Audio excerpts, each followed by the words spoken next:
ओम नमः शिवाय गुरवे सच्चिदानन्दमूर्तये निष्प्रपञ्चाय शान्ताय भूयो भूयो नमो नमः।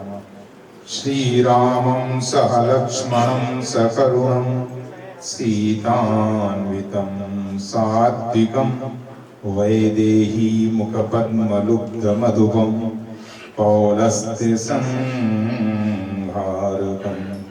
वन्दे वन्दे पदाम्बुजं सुरवरं भक्तानुकम्पाकरं शत्रुघ्नेन हनुमता च भरतेन आसेवितं राघवम्। बोलिए वृंदावन बिहारी लाल की, बोलिए सीतारामचंद्र की। भारत माता की, भारत माता की। वंदे वंदे वंदे। आज बड़ा सौभाग्य का सुअवसर है कि आज इस अग्रवन की पावन धरती पर, आज इस आर्य गृह की पावन धरती पर, जिसको सिकंदर लोधी ने आगरा नाम दिया था, ये आर्यों की भूमि है। हमारे महाभारत काल में इसको अग्रवन और आर्य गृह कहा जाता था। आज इस भूमि पर हमारे योगी यूथ ब्रिगेड के अध्यक्ष, राष्ट्रीय अध्यक्ष अजय तोमर जी के द्वारा जो यहाँ सनातन धर्म संसद का आयोजन किया गया है, आज मैं उनको बहुत बहुत साधुवाद देता हूँ, बहुत बहुत बधाई। क्योंकि आग जलाने के लिए एक चिंगारी ही काफी होती है और आग लगाने के लिए भी एक चिंगारी काफी होती है। आज हमारे सनातनी हिंदुओं के अंदर वो आग जागे, इसके लिए ये समय समय पर जो आयोजन किया जा रहा है अजय तोमर जी के द्वारा, योगी यूथ ब्रिगेड के द्वारा, ये अत्यंत सराहनीय है। इसीलिए आओ झुककर करें नमन उन्हें जिनके हिस्से ये मुकाम आता है। बड़े खुश नसीब हैं वे लोग, बड़े खुश नसीब हैं वे लोग जिनका खून वतन के काम आता है। आज सनातन धर्म संसद है। अगर हम अपने धर्म के बारे में नहीं जानेंगे, अगर हम ये नहीं जानेंगे कि हम कौन हैं, अभी हमारे अमित जानी जी बहुत अच्छी बातें उन्होंने कही, उनका वक्तव्य अत्यंत सराहनीय है। मैं उनको भी बहुत बहुत साधुवाद देता हूँ कि वहां छोटा सा बच्चा भी टोपी लगा करके नमाज पढ़ने जाता है, लेकिन तुमको कॉन्वेंट में डाल दिया जाता है। तुमको ये पता नहीं होता है कि श्रीमद् भगवत गीता क्या है, रामायण क्या है, राम जी क्या है, भगवान कृष्ण क्या है और मैं क्या हूं, हमारा धर्म क्या है।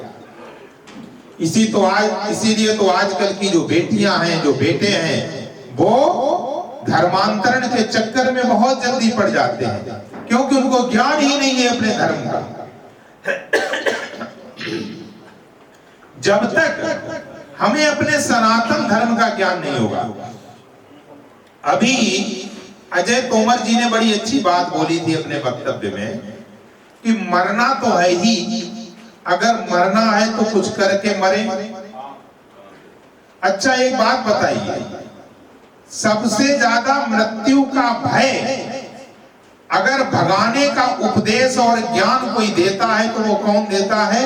हमारे सनातन हिंदू धर्म के जो शास्त्र हैं, चाहे आप वेद पढ़ लो, चाहे उपनिषद पढ़ लो, चाहे श्रीमद् भगवत गीता पढ़ लो।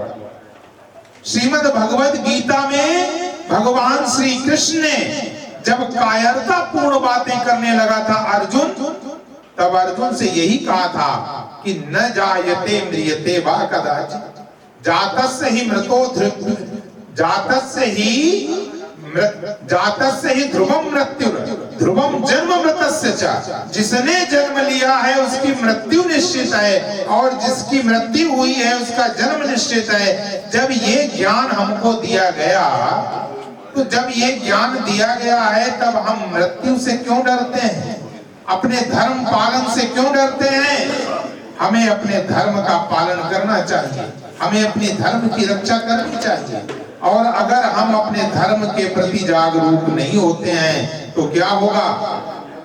अभी उज्जैन की घटना है, उज्जैन की घटना है, मुहर्रम का जुलूस निकाला गया।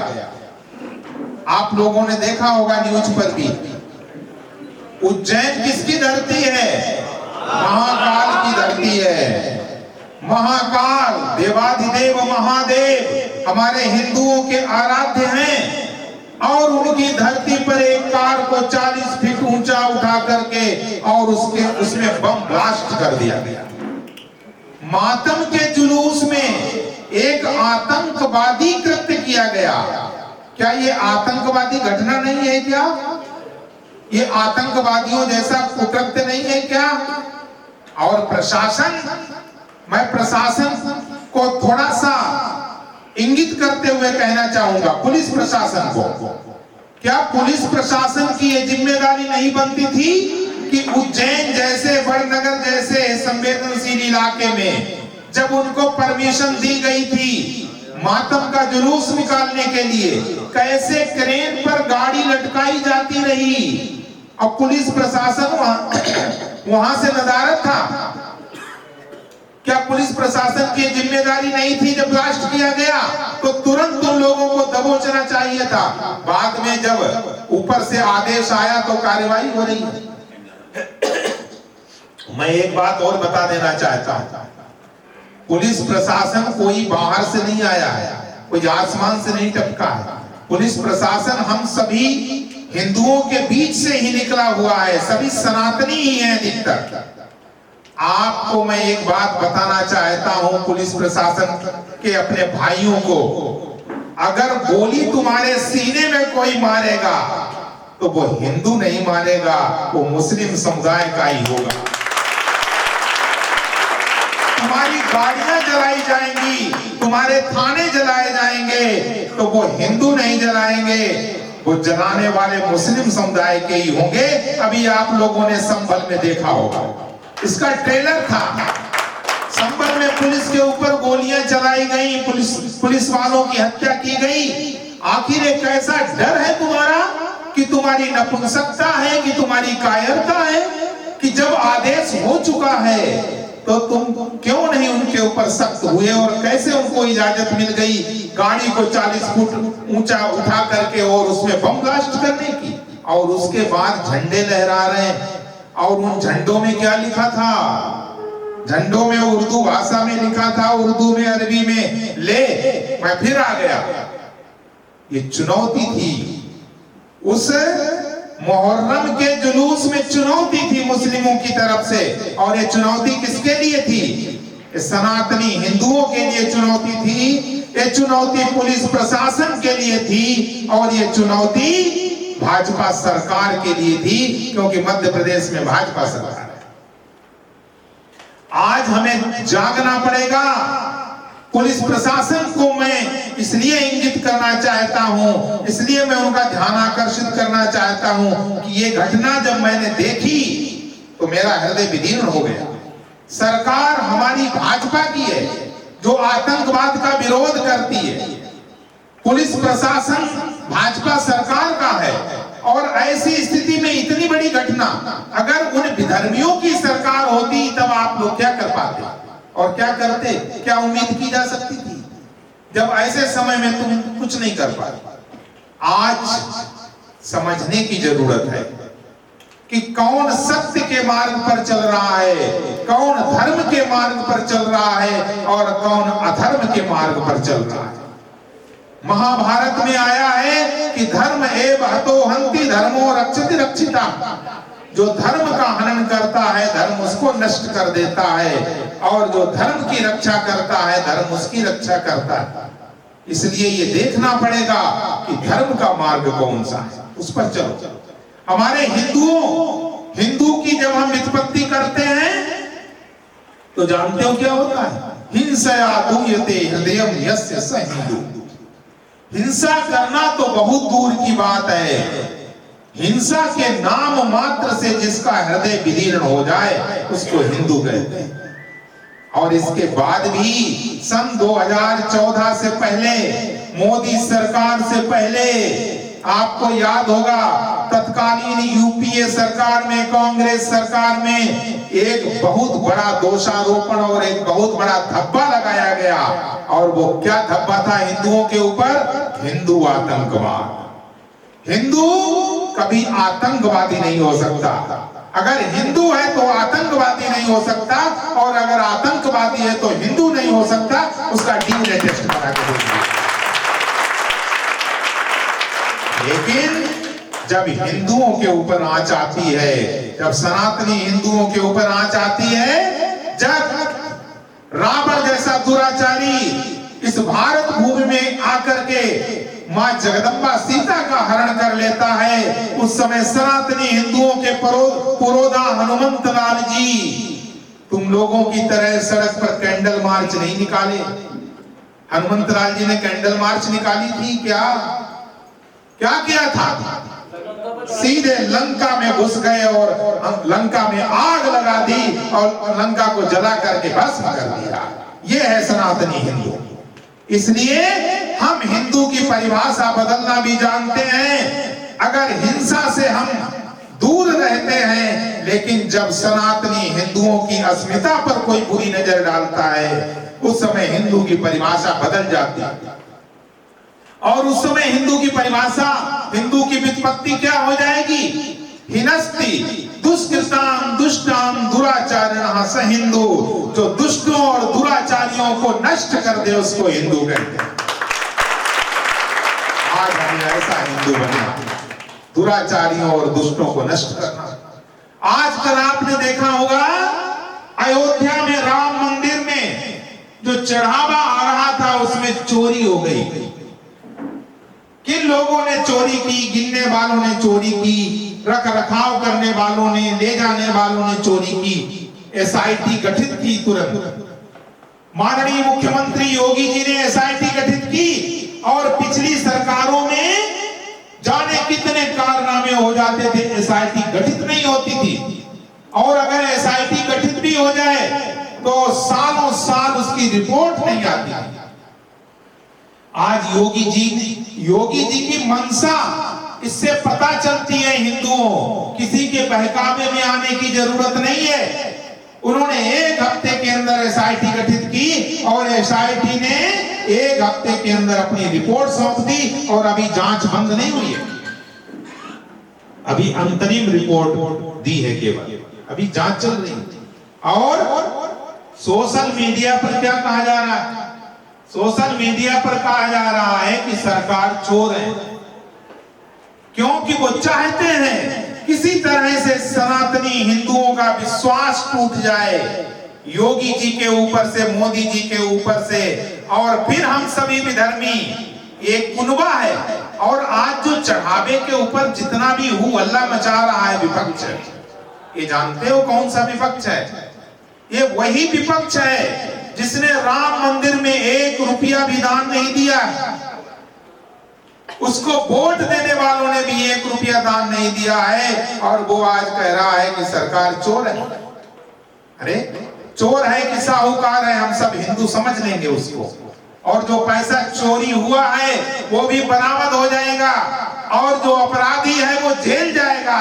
लेकिन हम सब तुम्हारे बहकावे में नहीं आएंगे, क्योंकि एक बार अगर चूक गए, एक बार चूक गए। जिस समय देश आजाद हुआ था उस समय तत्कालीन कांग्रेस के पंडित जवाहरलाल नेहरू और महात्मा गांधी ने मिलकर के किसी हिंदूवादी नेता को प्रधानमंत्री नहीं बनने दिया। किसी हिंदूवादी नेता को प्रधानमंत्री नहीं बनने दिया, और स्वयं बैठे नहीं तो आज जो राम मंदिर इतने वर्षों से, आप ये बताइए कि राम मंदिर वहां पर तोड़ करके बाबरी मस्जिद किसने बनाई थी? उस विदेशी मुस्लिम आक्रांता बाबर ने बनाई थी। भगवान श्री कृष्ण की जन्मभूमि को तोड़ा कि 3-3 बार 4-4 बार तोड़ा गया श्री कृष्ण जन्मभूमि मंदिर को, और लास्ट में औरंगजेब ने तोड़ करके यहाँ पर ये जामा मस्जिद बनाई। तो तत्कालीन पंडित जवाहरलाल नेहरू की सरकार का क्या फर्ज था, क्या दायित्व था कि जिस समय वो सत्ता में बैठे थे और भारत स्वतंत्र हुआ था, तो जो जो सनातनी हिंदुओं के आराध्यों के मंदिर थे, भगवान कौन कौन आराध्य हैं सनातनी हिंदुओं के? राम जी आराध्य हैं, कृष्ण जी आराध्य हैं, भगवान शंकर आराध्य हैं। तो काशी, मथुरा और अयोध्या, ये तीनों जगह मुक्त करवा के उनको मंदिर बनाने चाहिए थे कि नहीं बनाने चाहिए थे? बताइए, इतना धीरे बोलोगे तो क्या करोगे तुम? बनाने चाहिए थे कि नहीं? लेकिन उन्होंने क्या किया? उन्होंने मंदिर नहीं बनाए, बदले में सन 1952 के बाद पंडित जवाहरलाल नेहरू हिंदू कोड बिल लेकर के आ गए। हिंदू कोड बिल का मतलब क्या? तुम्हारी धार्मिक स्वतंत्रता उन्होंने समाप्त कर दी। अगर उनको कोड बिल लाना ही था तो समान नागरिक संहिता लाना चाहिए था, उनको यूजीसी लाना चाहिए था। जो जब एक देश है, एक संविधान है, तो जो भी कानून बने वो भारतवर्ष के सभी नागरिकों के लिए होना चाहिए कि नहीं होना चाहिए? लेकिन इस कांग्रेस सरकार ने क्या किया? ध्यान देना मेरे प्यारे बंधुओं, इस कांग्रेस सरकार ने क्या किया? इसने तुमको कह दिया कि तुम केवल एक विवाह कर सकते हो। इंदिरा गांधी जब सत्ता में आई जवाहरलाल नेहरू के मरने के बाद, तो वो परिवार नियोजन कानून लेकर के आई। जनसंख्या नियंत्रण कानून लेके आना चाहिए था, परिवार नियोजन लेकर के आई, और जवाहरलाल नेहरू ने हिंदू कोड बिल पहले ही लागू कर दिया था। उसका मतलब जानते हो क्या?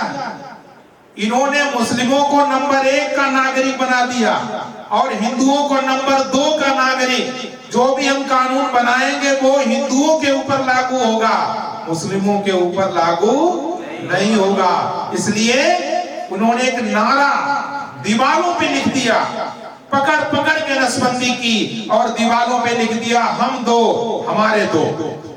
और तुमने कबूतर की तरह ये पाठ सीख लिया कि हम दो हमारे दो। और वहां 40-40 बच्चे पैदा होते रहे, 5-5, 10-10 शादियां होती रही महाराज। अब क्या करोगे तुम? कई लोग जैसे धीरेन्द्र कृष्ण शास्त्री जैसे लोग कहते हैं कि 4-4 बच्चे पैदा करो। क्या 4 बच्चे पैदा करके तुम अब उतनी बराबरी कर पाओगे? जब तक तुम 4 करोगे, चच्चा 40 कर लेंगे। क्या करोगे? इसलिए उसका एक ही समाधान है। अभी हमारे योगी यूथ ब्रिगेड के अजय तोमर जी ने बड़ा अच्छा इसमें प्रस्ताव रखा है कि हम 2 हमारे 3, और 3 से ज्यादा जिसके हों उसकी नागरिकता समाप्त कर दो, उसको वोट देने का अधिकार समाप्त कर दो, देश में मिलने वाली सारी सरकारी सुविधाओं को बंद कर दिया। ये इसका समाधान है। तुम चाहे जहां पर ईंटें रख करके और मजार का नाम दे देते हो बीच सड़क पे। और अभी हम जी न्यूज की डिबेट में बैठे हुए थे, उसमें एक मुस्लिम महिला भी डिबेट में थी। वो कह रही है कि मजार जो बनी है, जो मस्जिदें बनी हैं, ये तब तो सरकारी भूमि कोई थी नहीं। मतलब वो जो भूमि है वो उसको सरकारी भूमि नहीं मानते। बोले सरकार तो बाद में बनी है, सन 1947 में। अरे जो भारत की भूमि है, तो जो भारत की भूमि है वो सरकारी भूमि हुई। तो भारत की भूमि क्या मुस्लिमों की भूमि हो गई कि तुम चाहे जहां मजार बना दोगे, चाहे जहां मस्जिद बना दो? कहने का मतलब यह है कि तुम लैंड जिहाद करके, तुम लव जिहाद करके, जिहाद का मतलब क्या है? अरे मैंने भी अपने शास्त्र पढ़े हैं, तो तुमको भी मैंने खंगाला है। जिहाद का मतलब होता है जिहाद अकबर करो, जिहाद असगर करो। जिहाद अकबर का मतलब होता है हमारे अंदर ईर्ष्या, क्रोध, अहंकार, उसको नष्ट करो, उसको समाप्त करो। जिहाद का मतलब ये नहीं कि तुम गजवाए हिंद करो, तुम हिंदुओं को समाप्त करने के लिए जिहाद करो, तुम भारत को इस्लामिक राष्ट्र बनाने के लिए जिहाद करो, कि बिल्कुल बर्दाश्त नहीं होगा।